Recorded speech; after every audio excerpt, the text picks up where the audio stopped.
So the Moose Federation, their first calves that they got was in 2010. And those calves, we didn't have a facility. And Bob and I weren't present at that time. But the first calf that died under the Moose Federation's care from a broken leg was being taken care of in 2010 over at Bill Collins' facility. And that calf broke its leg, and we didn't know why. And they had tried to fix that leg with a cast. And on a Sunday, Kimberly Beckman, the state wildlife veterinarian, came and got that calf. I didn't tell anybody. Euthanized that calf and did a necropsy on that calf and kept that information to herself. She never told anybody what that calf, why it broke its leg.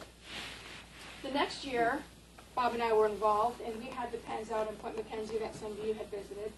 And we had 11 calves that year, and 5 of them broke their legs from pathologic fractures. We didn't know why their legs were breaking at the time. We sent some bone samples to a pathology department down in Washington to try to figure it out, but the samples were inconclusive. We were told by Fish and Game personnel that it was our pens was the reason they were breaking their legs, that we had round pipes in our pens, and the cows were getting their legs caught and breaking their legs. And that's what Kimberly Beckman told us. The next year, and we successfully released 4 calves that year.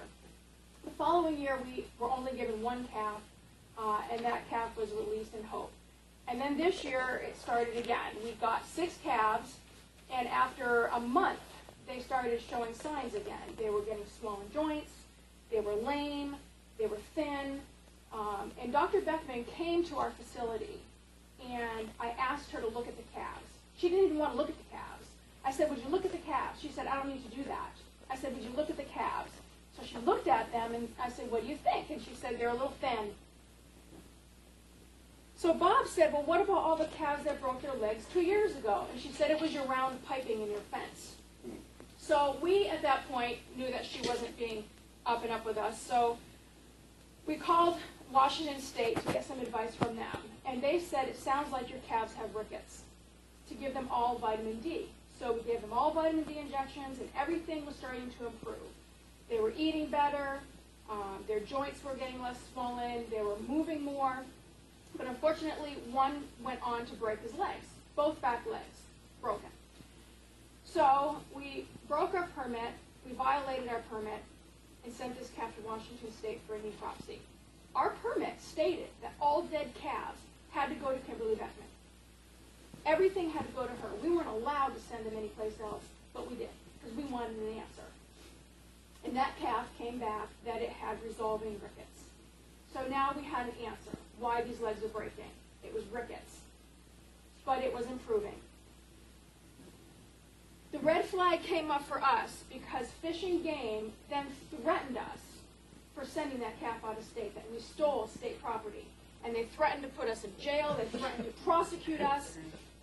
And they told me I had to call Kimberly Beckman and apologize for sending this calf out of state if we wanted to try to smooth things over and continue with our program.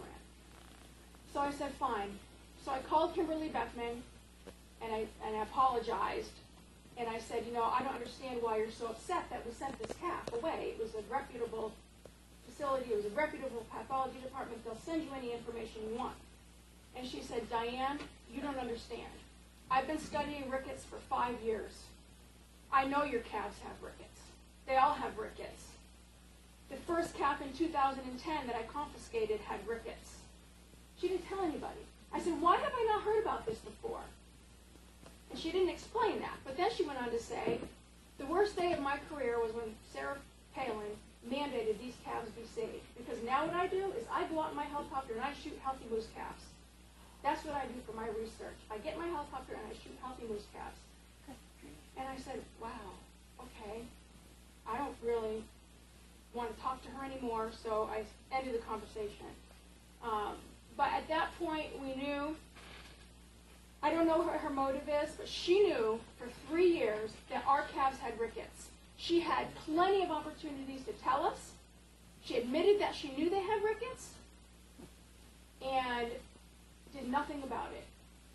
So Where we go from here, I don't know. But we built new calf pens because of this, because she lied about the pen system. We've lost 8 calves from broken legs because of rickets. That she could have prevented. As a veterinarian, she could have prevented it.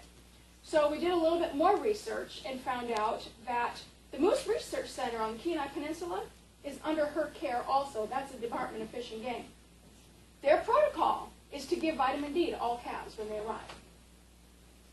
We were never told to give calves vitamin D. That is not in our protocol.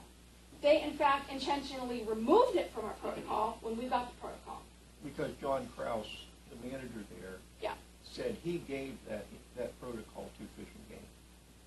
And then that vitamin D injection was removed when we got that protocol. So when they got it from the research center to Fish and Game, Fish and Game forwarded it on to you. Correct. They removed the Yes. one protocol for the shot. And they admitted that. Among other things. And Among they other admitted things. it. Yeah. They don't know who in the department did that, but they now admit that that was removed from our protocol.